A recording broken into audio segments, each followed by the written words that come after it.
All right, picture this. You've diligently invested your hard-earned money, watched it grow, and now you're ready to reap the rewards. You hit that withdrawal button, expecting a smooth transfer, but then, bam! A fee pops up. A withdrawal fee. Suddenly, that sweet taste of profit turns a little sour. Has this ever happened to you? Have you ever been caught off guard by unexpected fees when trying to access your own money?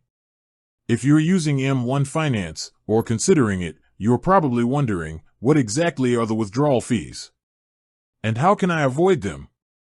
Because let's be honest, nobody likes surprises when it comes to their finances, especially when those surprises involve taking money out of your pocket. We're diving deep into the world of M1 Finance withdrawal fees today. We'll break down the different scenarios, explore the potential costs, and give you the inside scoop on how to navigate the system without getting hit with those pesky charges. M1 Finance has gained popularity for its unique pie-based investing approach, automation features, and commission-free trading. But like any financial platform, it's essential to understand the fine print, especially when it comes to accessing your funds. Now, before we jump into the nitty-gritty, let's establish some context.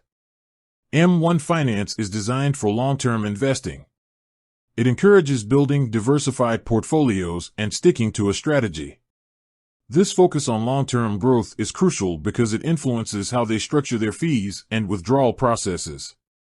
Unlike some platforms that might charge for every single withdrawal, M1 Finance's fee structure is a bit more nuanced. They primarily focus on discouraging frequent, unnecessary withdrawals that might disrupt your long-term investment plan. So, let's get to the core question. What are the potential withdrawal fees you might encounter with M1 Finance? The most common fee you'll encounter is the account closure fee.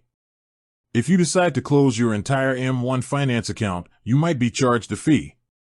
This fee is designed to cover the administrative costs associated with closing your account and transferring your assets.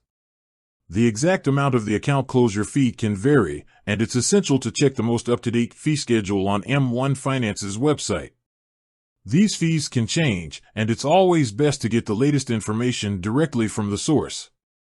Now, you might be thinking, okay, that's an account closure fee. But what about regular withdrawals? What if I just want to take out some of my profits? This is where things get interesting. M1 Finance doesn't typically charge fees for standard withdrawals. You can generally transfer funds from your M1 Spend account to an external bank account without incurring direct withdrawal fees. This is a significant advantage, especially for those who need to access their funds periodically. However, there are a few caveats. While M1 Finance doesn't charge for standard withdrawals, your bank might. If you're using a bank that charges fees for incoming or outgoing transfers, those fees are outside of M1 Finance's control. Furthermore, if you're transferring large sums of money, your bank might have specific requirements or hold times. This is more related to your bank's policies than M1 Finance's. Another potential area where fees might come into play is with expedited transfers.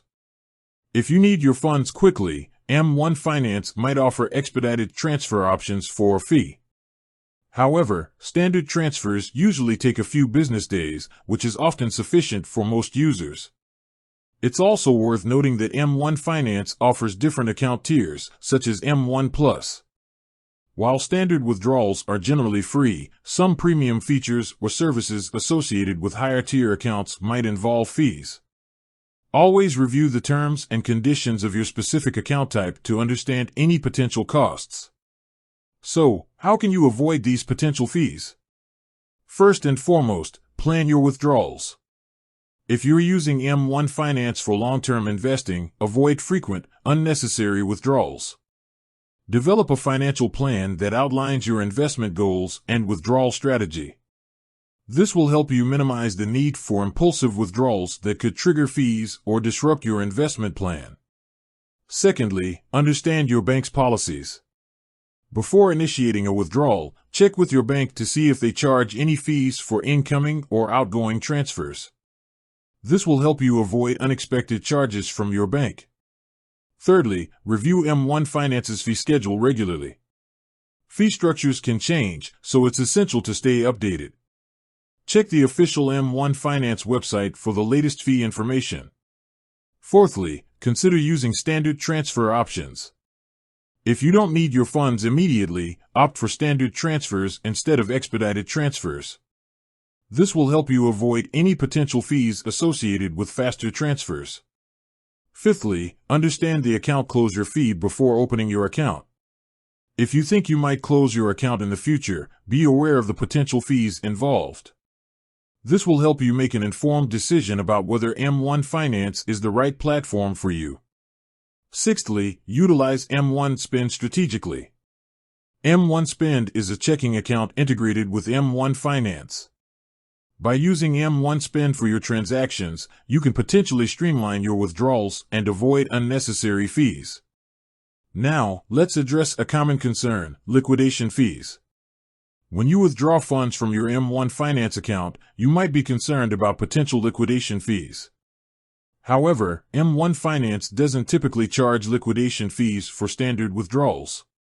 The platform automatically sells a portion of your holdings to fulfill your withdrawal request. However, it's important to understand that selling your investments can have tax implications. Depending on your investment gains and your tax bracket, you might owe capital gains taxes. This is not a fee charged by M1 Finance, but rather a tax liability related to your investment activities. To minimize potential tax liabilities, consider the timing of your withdrawals. If you're withdrawing funds from a taxable account, you might want to consider withdrawing during periods when your tax bracket is lower. In summary, M1 Finance's withdrawal fees are generally minimal for standard withdrawals. The primary fee to be aware of is the account closure fee. However, by planning your withdrawals, understanding your bank's policies, and staying updated on M1 Finance's fee schedule, you can effectively avoid most potential fees. Remember, M1 Finance is designed for long-term investing. By adopting a long-term perspective and avoiding frequent, unnecessary withdrawals, you can maximize your investment returns and minimize potential costs. It is always a good idea to read the most up-to-date terms and conditions and fee schedule directly from the M1 Finance website. Financial products and services can change, and this information is for educational purposes and should not be considered financial advice. With that said, thanks for watching, and until next time.